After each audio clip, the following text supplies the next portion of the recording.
Welcome to the channel, everyone, and I am live for the first time ever.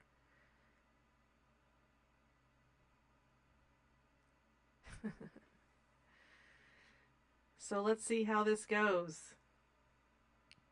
This would be my first, if this goes well, first hopefully interactive live stream. I've done one live stream before, just sort of goofing off with some of my artwork, and so that's available here on the channel. And gosh, there's so many videos that I've got in the works or wanting to do, and I thought that if I waited to do those, then it would be such a long time before I was back here on YouTube visiting with you folks. And so I said, hey, let's just try a live stream. Let's see how that goes, and maybe I'd get a chance to meet some of my audience, maybe make some new audience members, who knows. But welcome to the channel. Let's see. So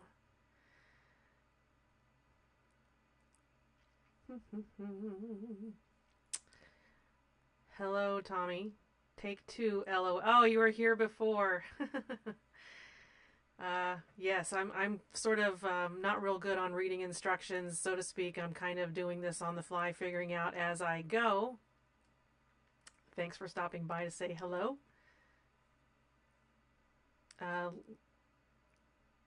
If you're still there, let me know if you can hear my audio. Give me a thumbs up or something in the chat. That would be great.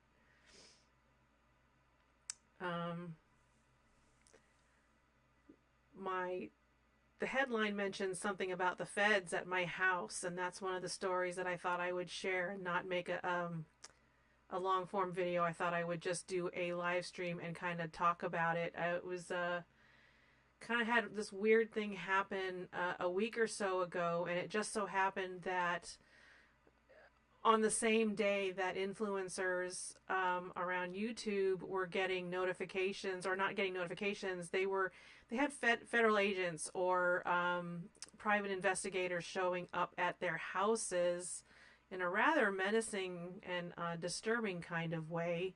And not that I am in any way on the same level as those influencers. I had the seed planted in my head, and so when I heard this knock on the door, I kind of ignored it, and then for whatever reason later I went and I looked at my security camera to see who the knock on the door was, who it was that I missed. And wow, I got a bit of a start. Basically what well, I'll just let me switch over here. I'll share the video with you, and you can tell me what you think. So, all right.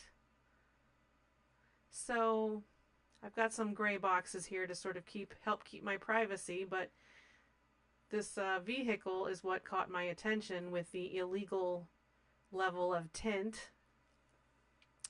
Definitely darker than is allowed here where I live. So right off the bat, of course, to me, that said Fed. I was paranoid. So let me see.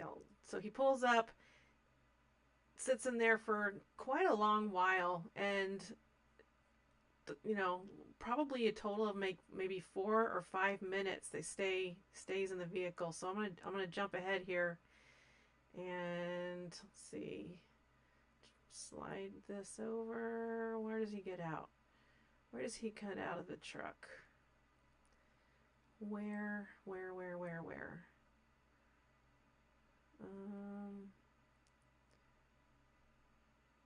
See what I mean? I mean, we're talking like 5 minutes just sitting there. All right, there we go. So let's watch.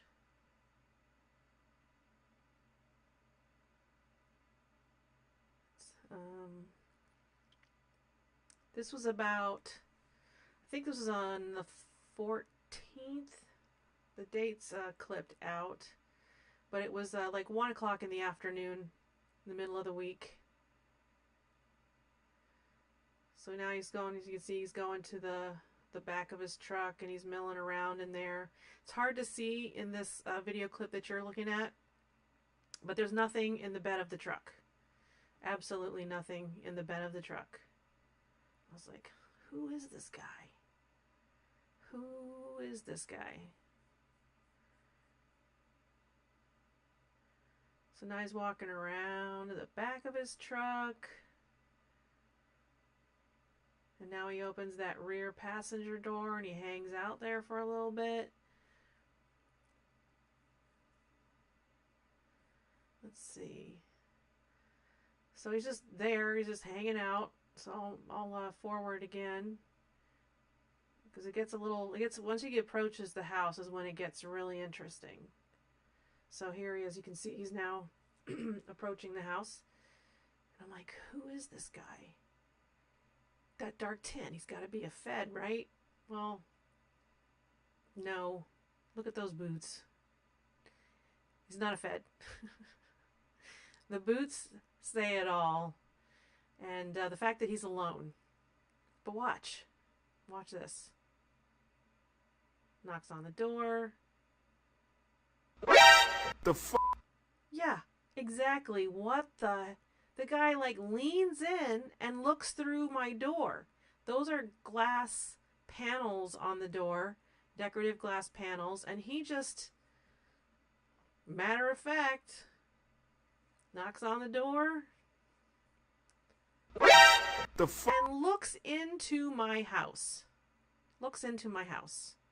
Craziness, craziness. Hangs out for a little bit. Now, I heard him knock on the door. I don't answer the door anymore. I don't. If I don't know who's at the door, I just don't answer it. Doesn't matter if I look like I'm home or not. Don't care. And we're going to be hanging up a sign really soon. But he's just kind of milling around. And he goes and he gets back in his truck. And he drives away.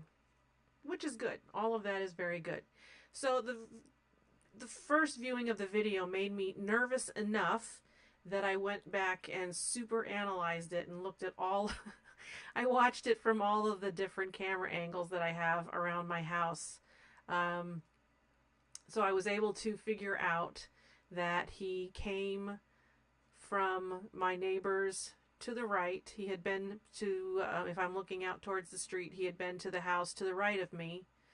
And then he stopped in front of my house. I'm guessing he spent 5 minutes inside his truck sitting in the air conditioning because it was very hot that day. And what this guy's doing is he's door knocking. And who is he door knocking for? Well, my hunch is that he's one of the illegal contractors making their way around Florida post-hurricanes, preying upon people who need work done around their house. And I haven't followed this through on the news channels. I've just sort of been hearing about it in talk amongst friends and family, that after the storms, these crews of construction workers started going through and door knocking, and they're just basically going through without licensing. They're going through without insurance. They're not pulling permits. They're not doing work to code, and they're ripping people off. So my guess is he wanted to, because we've also been getting a lot of calls for roofing companies wanting to replace our roof for us. Lucky us, we didn't sustain any kind of damage that needed any kind of work from any of these sketchy contractors. But yeah, I just kind of wanted to put this video of this guy out there. I mean, I thought it was really very nervy of him, very, some serious cojones to just lean in and look into my house like that. And oh gosh, I wish I meant to have it ready for this, but a year or so ago I had ordered lunch. Now let me add this real quick. I work from home. I'm a full-time I work full-time from home. So a year ago I had decided to treat myself to an Uber Eats lunch. And when the driver, I knew the driver was close, I basically positioned myself so that I was just inside the door to my house, so that as soon as he walked away, I could just basically open the door, and grab the food and go have my lunch. And so, and I was positioned to where I could see him, but he couldn't see me. He had no idea that I was literally just inside the door. And what this guy does, this food delivery guy, is he sets the food down, then he knocks on the door, and then he grabs the door handle, presses the latch, and starts shaking the door like he's trying to open it. I about jumped out of my freaking skin. Holy crap. I'm literally just standing on the other side of the door just waiting for him to walk away. I'm expecting nothing but quiet so I can grab my nachos and have some lunch, right? No, the whole entryway shakes. This guy shook that door so freaking hard. And I don't. So, yes, being alone at home, working and having these people that I don't know come and knock on my door, I just don't answer the door anymore. I don't care if you have a Spectrum tag on your shirt. I don't care if it says that you work for the county government. I don't care if it says that you work for the census. I don't care who you are. If I don't know your face, I'm not I'm not answering the door. I'm not even going to come to the door. I'm not going to even acknowledge that you are at my door. You're going to have to find another way to communicate with me because things are getting freaking scary. Yeah. So, that being said, let's go ahead and kill this. Let's get rid of this video. It's my little nervous sound, that little humming sound. That's the little filling space sound. Everybody's got one. You're going to deny it, but everybody's got a sound that they make when they're filling space and time. Some people tisk, some people hum. I do a little bit of both. So yeah, let me know in the chat what you guys think about that video. It felt, freaked me out. I felt a little bit silly when I realized it wasn't the feds. Of course it wasn't the feds. I'm not worthy of the feds, not yet. Maybe someday I could be worthy of a visit from the feds. Not that I want that. I'm going to work really hard at keeping my YouTube channel above board, so to speak. Keep it running, keep it monetized, and keep it off any kind of sort of governmental watch lists. We'll see how long that lasts. I'm pretty sure I'm on a government watch list post Facebook. I'm no longer much of a Facebook presence. When they started to ban my content, shadow ban my content, mark my posts as misinformation, I was like, oh, hell no. I'm not playing that game. I live in the United States of America. We don't do that here. So yeah, what was the other story that I wanted to share? Oh, I can tell you that I'm very excited to my next reaction video. I'm hoping to put it out next week. Is going to be for Ren's new track. Oh my gosh, I'm working so hard to resist watching it because I want to do a reaction video for you folks. Working really, really, really hard to not just go ahead and watch Slaughterhouse. Let me know in the chat if you have seen Slaughterhouse yet. And oh, hey Ren, I'm so sorry to hear that I'm sorry that things are the way your health is where it is. I know you're not going to see this video, but tiniest chance that you do or that the message gets out to you, man. There are so many people out here on YouTube that wish you well and just can't wait for you to be back in that healthy frame of mind, that healthy space. And I'm glad that you're still creating content and trying to share with us. But even if you have to take a break, do it. Do what you got to do to get you right. Do what you got to do to get you healthy. We'll be here. We will definitely be here when you get back. Oh gosh, stories. I've got so many stories. I had planned to put some videos out last week, and then I had a frickin' kidney stone. Let me know in the comments if you've ever had a kidney stone. I'm going to tell you they suck. If you've had one, you know they suck. The first one I ever had, I was a teenager at the time. And when I say teenager, we're talking like 17 or 18 because I was babysitting at the time the first one made its awful presence known. And so, yeah, I was babysitting for a couple girls that lived down the street from me. And all of a sudden, I was just in this, I thought I had to use the restroom. So I spent like an hour not watching these two girls because I was in the restroom going, thinking I was going to die. Basically, I was in so much pain and nothing was happening. What's wrong with me? Am I internally bleeding? What's going on? So I got my sister to come over and take over the babysitting duties for me so my dad could take me to the emergency room. And my mom was hospitalized at the time with a separate issues of her own. So this was just sort of me and my dad figuring this out. And man, I had never felt any pain like that before. And it was probably, I want to say, like a 15-20 minute drive to the hospital. And we had to drive through, we were living in Massachusetts at the time, and we had to drive to the next town over, Clinton, and go to their hospital in Clinton. And all of a sudden, we're on our way to the hospital, and I'm like, oh, Dad, I don't feel good, I'm gonna throw up. And so he pulls over, and I push the door of the pickup truck open, and I lean out, and I start throwing up all over the sidewalk. Graphic warning, sorry. And I raise my head to sort of take in and I realize we're in front of a bar.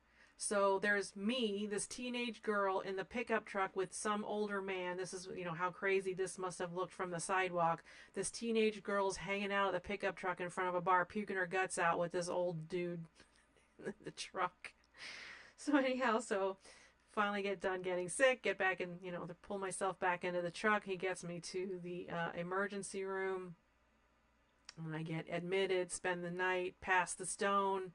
And that's when I learned all about the kidney stone and what an awful thing it was. And then I had two more before I turned 21, I want to say. And oh my gosh, if you've ever had one, you know. If you know, you know. So I had, like 3 of them by the time I was 21 years old. And I was just like, this is awful. I think the third time I had one, my mom took me to the emergency room. And we went to a different hospital that was much further away. I think we were still in Massachusetts at the time. And I want to say we went to like Concord or something. It was at least a 30-minute drive. And she takes me to the hospital. They treat me. They give me some pain medication. They send me home to pass it on my own. And while I'd been sitting in the emergency room waiting to be treated, I was getting that, I was kind of hyperventilating and my mouth was really dry because of the pain. So my mom kept giving me stick after stick of Big Red gum, that cinnamon gum. She just gave me stick after stick, and I'm just eating them. And it's kind of giving me a little comfort, makes me feel a little good. My mouth's not dry. I got that little hint of cinnamon going on in there. And like I said, they treat me. They gave me some pain medications, and then they sent me home. So now we're on that 30-minute car ride home, and we're bouncing around. And all of a sudden, I'm like, "Hey, Mom, pull over. I'm going to be sick." So it's this time she pulls over, and of course I'm sick not because I'm in pain, but because I probably ate about, I don't know, 8 sticks of Big Red gum. So I was just like heaving up cinnamon red syrup on the side of the road. Graphic alert. Sorry about that. I told you I was going to tell stories. I probably should at the beginning said that these stories might be a little gross. But anyway, so that was, yeah. So then, like, nothing. No kidney stones for years and years and years and years. And then last week, bam, a new kidney stone. And it had been so long, it took me forever to realize what was going on. Again, it was just like that first one where I thought, I'm dying. Something's broken inside. Something's torn inside. I'm dying. Everything hurts. And I actually had a couple of flare ups that I just kind of blew off, and I would soak in the hot tub or whatever, or lay on a heating pad. And it ended up being okay. But then, oh, I forget what night it was, man.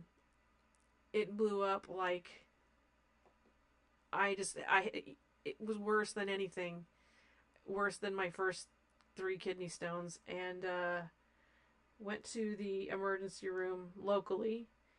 And I'll tell you what, man, I'm really scared for anybody who needs serious medical attention. Not to say that a kidney stone isn't serious medical attention, but like life and death situations, I'm really scared for anybody who needs to go to a hospital.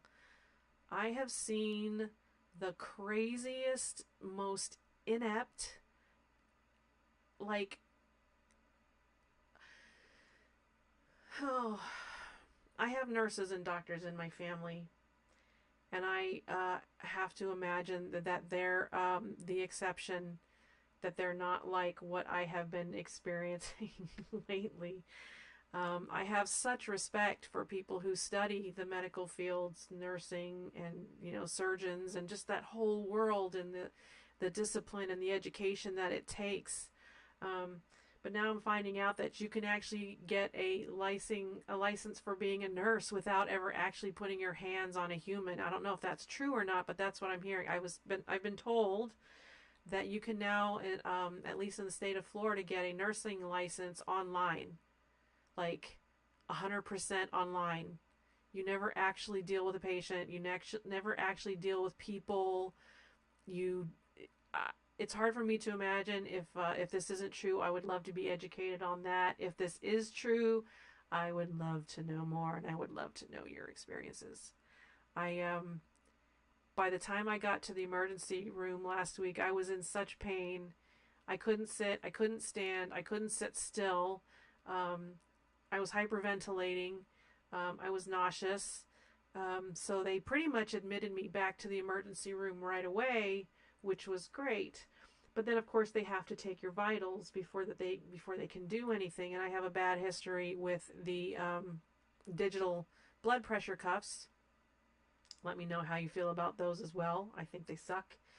So anyhow, they're trying to take my blood pressure with this digital device as I'm literally writhing with pain and hyperventilating, and they can't understand why my blood pressure is, excuse me, I'm getting readings like 211 over 170 something.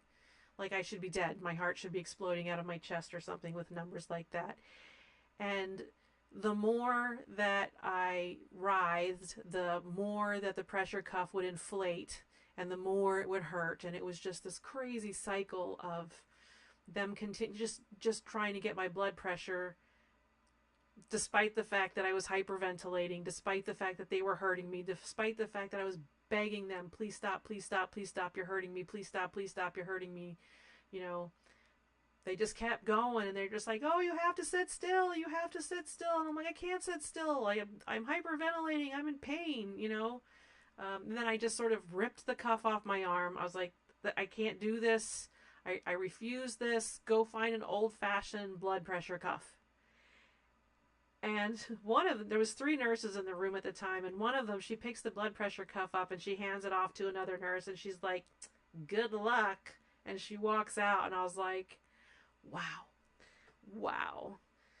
Where does that whole do no harm thing, and like, if you're not a people person, if you can't handle that basic kind of crap in an emergency room, you are in the wrong business, young ladies, men's, whoever's you are, you just, bedside manner, man. It's kind of a lost thing, it seems like, or it's becoming a lost thing. So she goes to find, oh no, before she goes to find a blood pressure cuff, the 2 remaining nurses, they're over at that little cart with the computer on it and clicking, typing away. And I'm still writhing, and they're just kind of ignoring me. And then a different young nurse comes in, and she's like, Hi, this thing that's on my screen, it works and everything like it's supposed to, but I know that there's a way you can make everything bigger, like all the type in the windows and everything larger. How do you do that? And so the nurses, they all like gather around the computer and like they're doing little tutorials on how to run the application while I'm literally still writhing in pain right behind them on the gurney. And I literally throw my hands out like this in a what the fuck gesture because there's like this crazy Windows tutorial happening in my emergency room, whatever. I'm like, this isn't happening. This isn't real. This isn't happening. This isn't real. And so in the process of all of that, I'm up off the gurney and I'm wandering around the room because I'm in so much pain and I'm still hyperventilating, and now I'm super nauseous and I feel like I'm going to be sick. So I'm grabbing the fancy blue barf bag. And wouldn't you know, when I start to get sick, every single one of those nurses cleared out and shut the door and abandoned us. They just left my husband and I there, just left us. They left my husband there to just me and him. I'm writhing and hyperventilating and I'm kind of crying at that point. There's a lot of haze because it was a really bad night, and they just left. They left for a really long time, and a lot of things are pretty hazy after that. Things got better though when the head nurse came in. Uh, when the adult entered the room, we'll say, that's when things started to happen. Um, they did return with an old school blood pressure cuff, I gotta mention, by the way, which was great. But you know what? They didn't know where to find a stethoscope because you can't use a blood pressure cuff without a stethoscope. And so they had to go to another part of the facility, the hospital, to find a stethoscope. And then once they returned, they didn't know how to do it. Nope. They didn't know how to take my blood pressure without the electronic digital monitor. So that came back again. And I ended up with all kinds of crazy bruises on my arms from these stupid blood pressure cuffs. But they finally got what they needed. And I finally got what I needed for pain. And let me tell you what, it didn't work. Yeah. Dilaudid, I think it's called. They gave me a shot of that. Nothing. Goose egg. Still in pain. Still hyperventilating. So they give me another shot of Dilaudid. I think that's what it's called. And again, nothing. Goose egg. I'm still in pain. They take me for a CT scan. Oh. Anyway, kidney stones suck, and the state of our medical care in this country sucks and is only getting worse, and it's terrifying. Terrifying. I'd love to see in the comments what kinds of experiences y'all are having in the health world. Good stories, bad stories, anywhere in between. I'd love to know what your experiences are like. I just know that we have all kinds of health crises happening in this country now. And something's going to have to change culturally, or I shudder to think what it's going to be like as more and more boomers need medical care, and just more people in general as the population ages and our health as a nation continues to go down the toilet and we continue to need more and more health care. What's it going to be like? How bad's it going to get? How bad is it going to get? Anyway, I think I'm going to roll on this one and check out. I'm not, there's nobody here. I'm lonely. Lonely here in the chat. So, anyhow, keep checking back for a new video. Like I said, I'm going to be doing a couple Ren reaction videos here in the next couple weeks. I've got some Billie Eilish videos in the queue and also some Anna Nova. It has been a little while. And, oh yes, Angelina Jordan. Yes. All of them in the queue. So check back to the channel And until I see you here on my channel or somewhere else out there on YouTube, peace. Have a great day.